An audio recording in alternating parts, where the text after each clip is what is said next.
Joining us right now, Karnataka Deputy Chief Minister, Mr. DK Shivakumar, who's busy on a campaign trail. So the temperature is increasing, but the campaign pace is also picking up.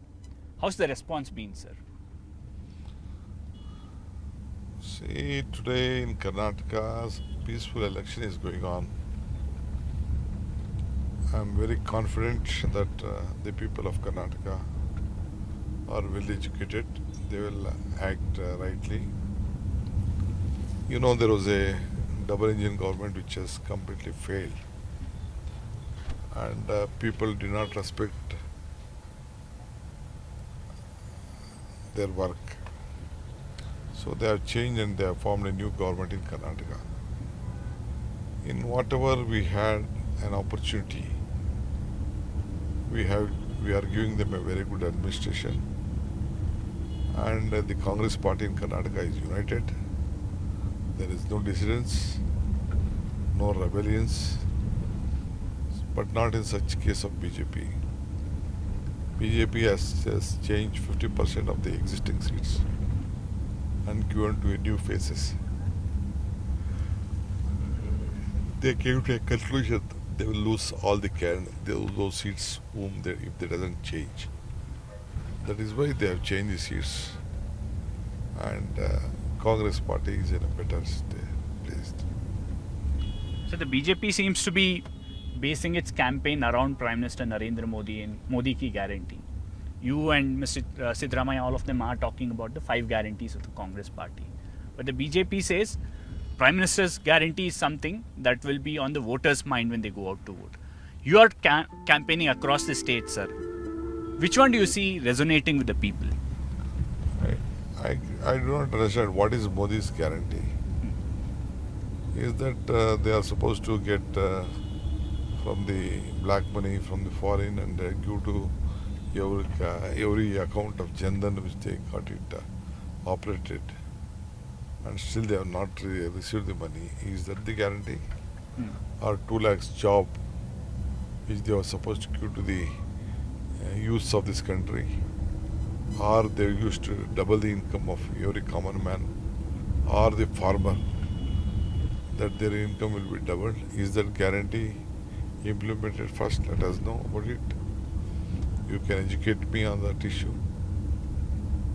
They're saying the fact that there are several new institutions started, there is better funding going from the state to from the center to the states, various benefits reaching PM Awas, Ujjwala and various other schemes. They are saying that's Prime Minister's guarantee, clean governance.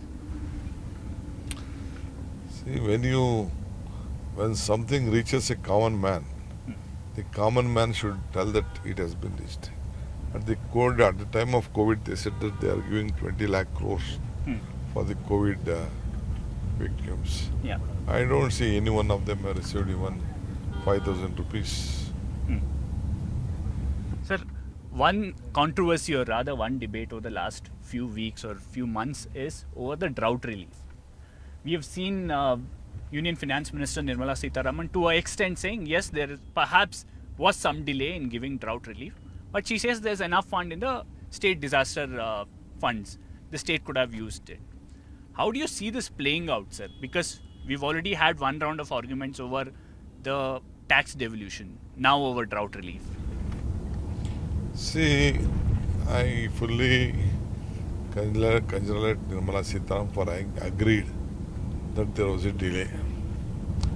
We had given the representation once in time.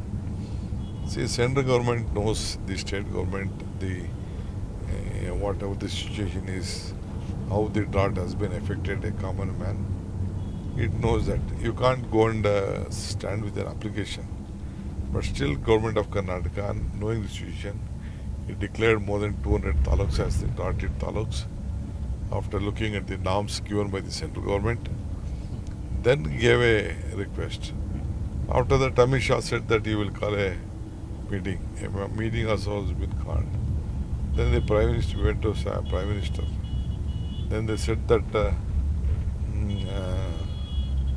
they are going to release whatever the funds which has been supposed to give. Then even in the last budget also, lot of funds has been assured.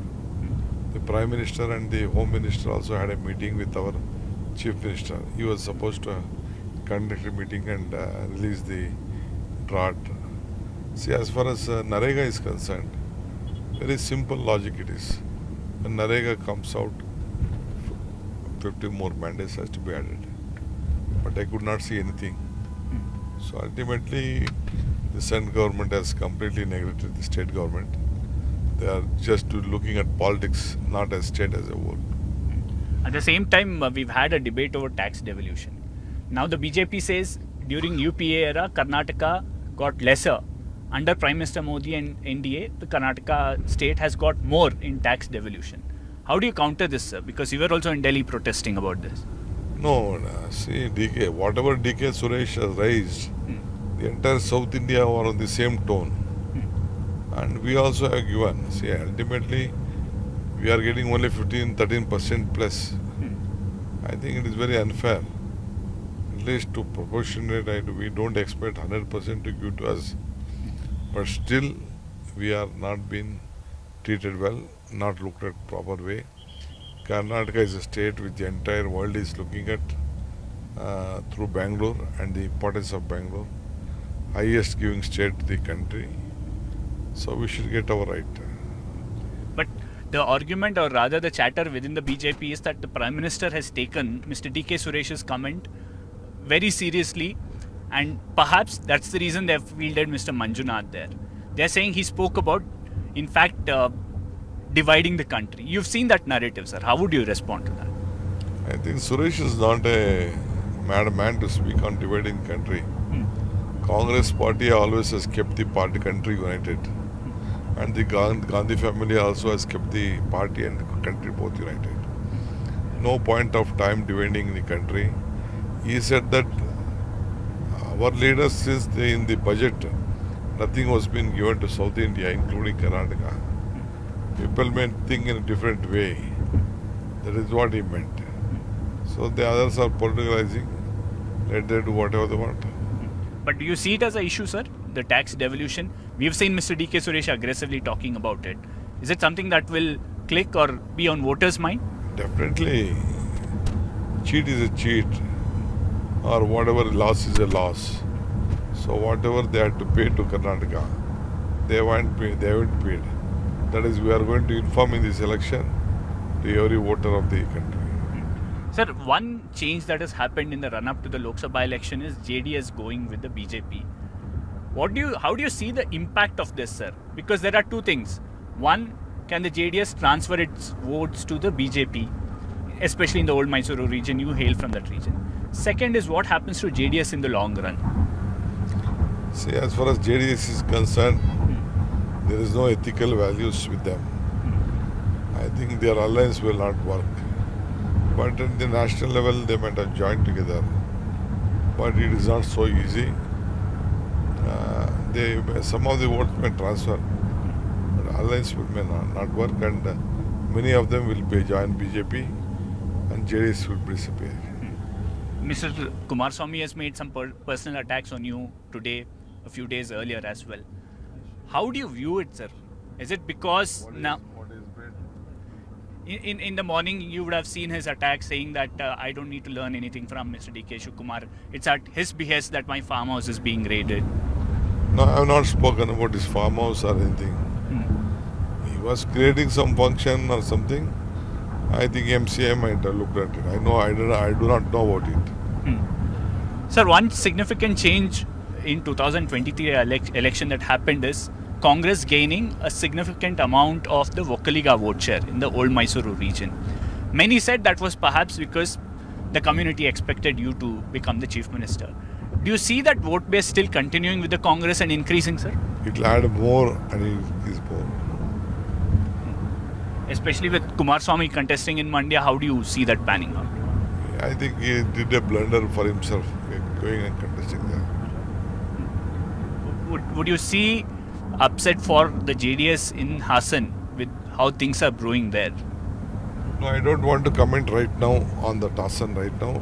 Let's let the nominations be over. Sir, just looking at the overall picture in the state, there are analysts who are saying that perhaps the Congress would do well, especially in the reserved constituencies, and BJP would do well in the coastal belt and its traditional constituencies in central Karnataka, northern Karnataka. You've been campaigning extensively, sir. What is your reading? No, I think still they need some time to come out with the clear numbers and everything. Let me finish the entire campaigning one round, then we come back. So let's get to the national picture. India Alliance in some states hasn't worked. It has worked in some states. Do you see it having an impact at all, sir? Definitely India Alliance will work and it will go through. I don't see the country problem will be sorted out. Especially with now Mr. Kejriwal also behind bars in Delhi. India Alliance has launched an attack on the NDA and Modi government, saying that this is witch hunt against opposition leaders. I fully agree it is a witch hunt. Sir, there was no need of a chief ministers going to jail. You would have also seen the chatter within Karnataka from BJP and the JDS saying that perhaps you will have the government changing or falling after the Lok Sabha election. How would you respond to them, sir? Nothing of that sort will happen. Karnataka has a very strong, vibrant government. You see this just as fear-mongering by the BJP, just to create a...